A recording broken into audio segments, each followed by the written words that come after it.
శిక్ష ఉద్యోగులు నిర్వహిస్తున్న నిర్వధిక సమ్మె గురువారంతో 17వ రోజుకు చేరుకుంది.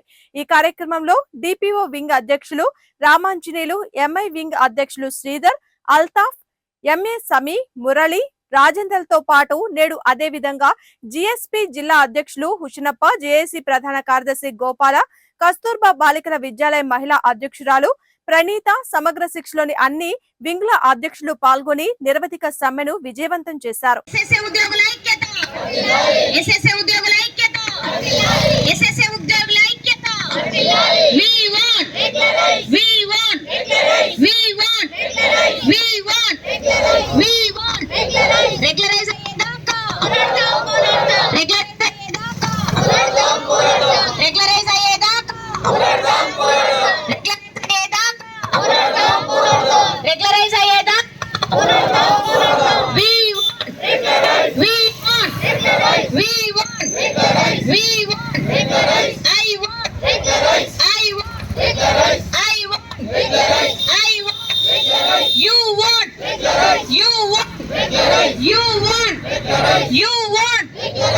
సీఎం గారు ఇచ్చిన మాట